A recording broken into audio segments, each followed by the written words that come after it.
Hello friends, எல்லாம் எப்படி இருக்கீங்க? காலிஃப்ளவர் கிரேவி பண்ணுறதுக்கு இப்போ நான் வந்து காலிஃப்ளவரை உப்பு மஞ்சள் பொடி போட்டு வேக வச்சு எடுத்து வச்சுருக்கேன். இதில் ஒரு சின்னதாக பட்டை, அதுக்கப்புறம் சின்ன சைஸ் பட்டை தான் நான் 2 போட்டிருக்கேன். அதுக்கப்புறமா ஒரு 2 கிராம்பு, அதுக்கப்புறமா ஒரு சின்னதாக ஒரு பிரிஞ்சி இலை போட்டிருக்கேன். 6 பல் பூண்டு, அப்புறம் கொஞ்சமாக இஞ்சியை நான் வந்து கட் பண்ணி போட்டிருக்கேன். 2 வெங்காயம் சேர்த்துக்கோங்க. வெங்காயம் சேர்த்து இதோட சேர்த்து வதக்கிக்கோங்க. 2 தக்காளி சேர்த்து வதக்கிக்கோங்க. கொஞ்சமாக வானிலையில் மிளகா அப்படி போட்டு இந்த மாதிரி எண்ணெய் விட்டு மிளகா அப்படி போட்டு இந்த மாதிரி வறுத்துக்கோங்க.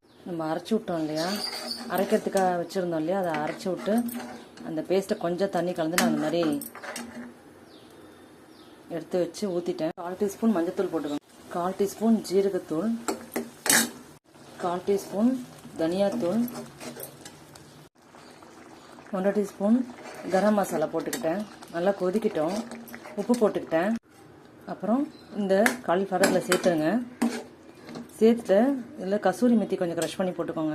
கடைசியாக கொஞ்சமாக கொத்தமல்லி தூவிக்கோங்க. நான் கசூரி மெத்தியும் கலந்துருக்கேன். அதில் நம்ம செஞ்ச காலிஃப்ளவர் கிரேவி இப்படி தான் வந்திருக்கு.